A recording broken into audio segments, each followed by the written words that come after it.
Good morning class 6। आज हम आपके चैप्टर 3 का आज्ञाकारी सेनापति नामक पाठ पढ़ेंगे। इसमें जो है एक ऐसे सेनापति के बारे में वर्णन किया गया है जो अपने राजा रानी की इच्छा का पालन करते हुए अपने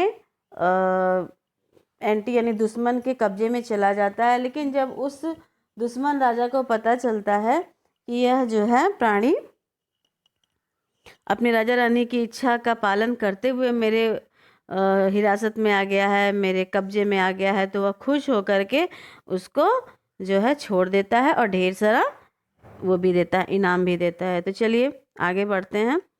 पुराने समय में नंदनपुर में राजा कौवा अपनी रानी के साथ एक घने पेड़ पर रहता था। वह अपनी रानी से बहुत प्यार करता था। यह कहानी दो कौवों की है। दो कौवे उनके से मतलब सेनापति और एक राजा की कहानी है। ठीक है। तो प्राचीन काल में एक जगह था, उसका नाम था नंदनपुर। उसमें एक जो कौवा था और एक कौवी थी राजा रानी के रूप में। वह अपनी रानी से बहुत प्यार करता था, बहुत प्रेम करता था। ठीक है। एक दिन दोनों घूमने के लिए निकले तो महल की ओर उड़ चले। वो जो राजा रानी कौवे थे वह घूमने के लिए निकले तो पास ही में एक राजा का जो है वह महल था, उनके राज्य के राजा का महल था। तो वहाँ स्वादिष्ट मछली देखकर रानी के मुंह में पानी आ गया, किंतु सख्त पहरा होने के कारण वे उसे उठा न सके। दोनों वापस अपने घोंसले में आ गए। जब रानी या राजा घूम रहे थे तो वह नीचे देखे क्या कि नीचे जो है स्वादिष्ट मछली बनी हुई है। मछली मतलब खाने, कैसे आपकी कोई इच्छा अनुसार खाना आप देखते हो तो आप ललचा जाते हो, आपके मुंह में पानी आने लगता है, वैसे वह भी रानी ललचा गई। ठीक है। उसके मुंह में पानी आ गया और वह चाहती कि मतलब वो झपट्टा मार करके वह मछली का टुकड़ा प्राप्त कर ले, लेकिन ऐसा नहीं हो पाया। क्यों? क्योंकि वह एक राजा का खाना था और वहाँ का पहरा जो था वो बहुत कड़ा था। ठीक है। तो दोनों उदास होकर के अपने घोंसले में, अपने नीड़ में चले आए। घोंसले का अर्थ होता है नीड़, जो चिड़ियों का जगह होता है, लकड़ी का और ये खर पतवार का बनाते हैं लोग, गोला गोला। घोंसले में आ गए। अगले दिन राजा कौवे ने रानी से कहा, प्रिय, बहुत भूख लगी है, चलो भोजन की खोज में चलते हैं। जो राजा कौवा था वो अपनी पत्नी से बोला कि प्यारी रानी, चलो हम लोग खाना ढूंढने चलते हैं। राजा कौवे की पत्नी ने कहा, मुझे तो उसी महल का स्वादिष्ट भोजन चाहिए, अन्यथा मैं अपने प्राण त्याग दूंगी। राजा कौवा सोच में पड़ गया। रानी जो कौवी थी, कौवे की पत्नी, वो बोली, नहीं, मुझे उसी महल का स्वादिष्ट वाला बहुत ही टेस्टी खाना चाहिए, नहीं तो मैं क्या करूँगी, मर जाऊंगी, आत्महत्या कर लूँगी। ठीक है। तो कौवा मतलब सोच में पड़ गया, परेशान हो गया, दुखी हो गया कि भैया मैं क्या करूं। तभी वहाँ सेनापति कौवा आ गया। क्या बात है महाराज, आप काफ़ी चिंतित नजर आ रहे हैं। सेनापति कौवे ने पूछा। राजा ने उसे अपनी चिंता का सारा कारण बता दिया। जब वह रानी यह बात कह रही थी, जिद में अड़ी थी, तभी वहाँ पे राजा कौवा का सेनापति आ गया और वह सारी बात पूछा। तो राजा ने वह सारी बात उसको बता दी।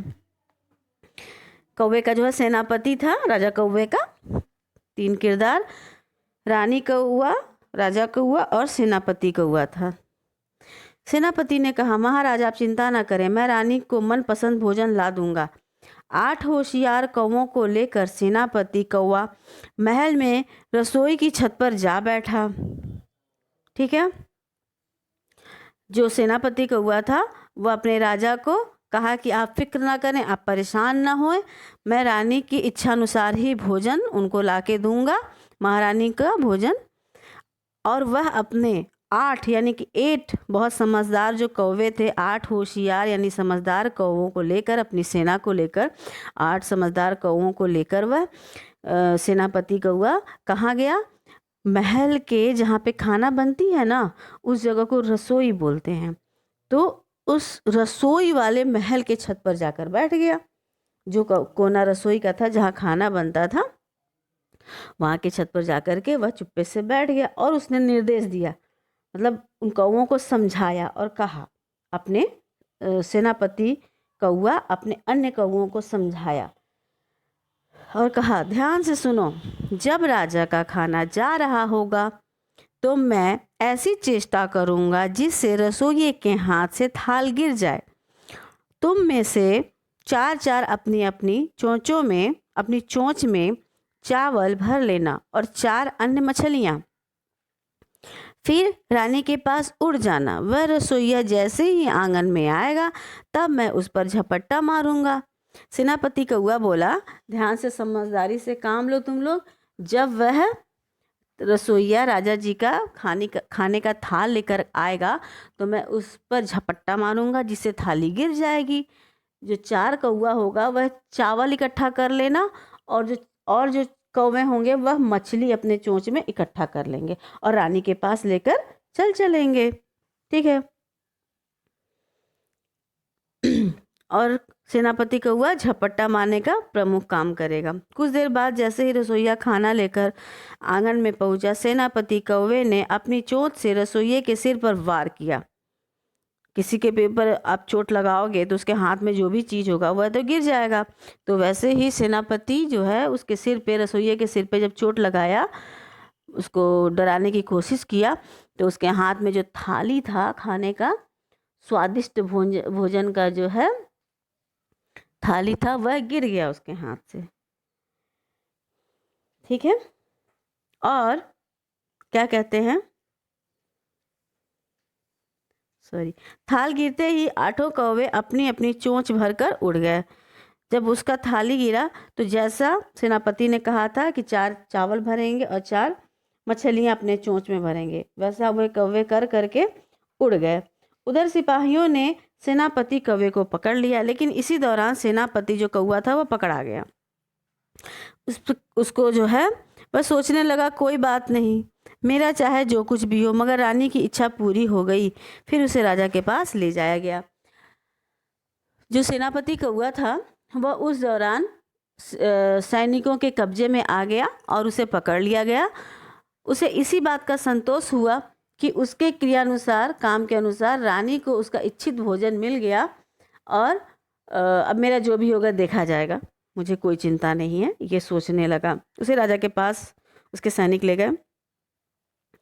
ए कौवे, तूने नाराज करके अपनी जान खतरे में डाली है, बता ऐसा तूने क्यों किया? उससे प्रश्न किया जाता है कि कौवा, तुमने जो है राजा की थाली पर अटैक किया है, राजा की थाली पे आक्रमण किया, तुमने ऐसा क्यों किया? इससे तुम्हारी जान खतरे में चली गई है। तो उसने बोला, राजा को जवाब दिया, आपके थाल का भोजन हमारी रानी को चाहिए था, मैंने उसे लाने का वचन दिया था और अब मैं उसे पूरा किया हूँ। बस मैं आपकी कैद में हूँ, जो सजा आप देना चाहे मुझे मंजूर होगी। कहकर सेनापति कौवा खामोश हो गया। सेनापति कौवे ने राजा को बताया कि मेरी कौवा रानी को भोजन चाहिए था, आपका स्वादिष्ट भोजन चाहिए था, और मैं उन्हें इस चीज़ का वचन दे चुका था, प्रॉमिस कर चुका था, कसम दे चुका था कि ठीक है मैं आपके लिए अवश्य लाऊंगा, और मैंने वह वचन पूरा किया। उसी दौरान आप लोग मुझे कैद कर लिए, अब मैं आपका कैदी हूँ और आप मुझे जो भी सज़ा दोगे मैं उसको सिर झुका करके कबूल करूँगा, एक्सेप्ट करूँगा, मान जाऊँगा। कहकर सेनापति कौवा शांत होकर के बिल्कुल बैठ गया। ऐसा स्वामी भक्त को तो उपहार मिलना चाहिए, सजा नहीं। राजा उस सेनापति कौवे की ऐसी बातें सुनकर बहुत खुश हुआ और कहा, स्वामी भक्त का अर्थ होता है अपने मालिक का सच्चा भक्त। ठीक है, वह जो भी कहे उसको करने के लिए तैयार हो जाना। तो अपने मालिक, जो कौवा अपने मालिक का इतना बड़ा भक्त है, उसे तो तोहफा मिलना चाहिए, इनाम मिलना चाहिए, ऐसा राजा ने कहा। उसे सज़ा नहीं मिलना चाहिए, इसे आज़ाद कर दो। और सुनो, राजा ने कहा कि तुम्हें तो इनाम मिलना चाहिए, और अपने सैनिकों से कहा कि इसे आज़ाद करो, स्वतंत्र करो, ठीक है। और सुनो, आज से जो भी खाना मेरे लिए बनेगा, राजा ने हुक्म दिया कि आज से जो भी भोजन मेरे लिए बनेगा उसमें से कुछ भाग तुम्हारे राजा यानी कि कौवा राजा, रानी और तुम्हारे लिए अवश्य भेजा जाएगा, और तुम्हारी प्रजा के लिए ढेर सारा चावल रोज पका करेगा। सेनापति कौवा राजा को प्रणाम करके वापस अपने राजा के पास पहुंच गया। राजा ने हुक्म दिया कि जो भी मेरे लिए खाना बनेगा उस खाने में से थोड़ा सा भाग कौवे के राजा, रानी और उसके सेनापति के लिए दे दिया जाएगा। इसके अतिरिक्त कौवा सेना के लिए और कौवों के लिए, जो अन्य कौवे थे उसकी प्रजा में, उसके लिए ढेर सारा चावल पकाया जाएगा और उनको भेज दिया जाएगा, ठीक है। तो इतना सब सुन करके सेनापति कौवा खुश हो गया, और खुश होकर, प्रसन्न होकर वह राजा को धन्यवाद किया, उन्हें प्रणाम किया और अपने राजा के पास वापस पहुंच गया। इस कहानी से आपको ये शिक्षा मिलती है, हम लोगों को ये शिक्षा मिलती है कि हम अपने स्वामी के प्रति, या अपने यहाँ पे आपको मतलब संकेत दिया गया है, समझाया गया है अदृश्य रूप में कि आप भी अपने देश के प्रति, अपने माता पिता के प्रति, अपने गुरुजनों के प्रति अच्छी भक्ति दिखलाइए, स्वामी भक्ति दिखलाइए। जो भी आपको अच्छी बात बताई जा रही है उसे सिरोधार्य कीजिए। इससे आपका क्या होगा, हम लोगों का क्या होगा, भला होगा। तो हमें अपने देश के प्रति और अपने प्रियजनों के प्रति अच्छे विचार रखने चाहिए, और उनके बातों को समझना चाहिए, उनको मानना चाहिए, और वो जो भी हमें अच्छी बात बताते हैं उस पर हमें चलना चाहिए, अमल करना चाहिए। इसमें हमारी हर तरफ से अच्छाई ही अच्छाई है, ठीक है। आप बच्चों इसका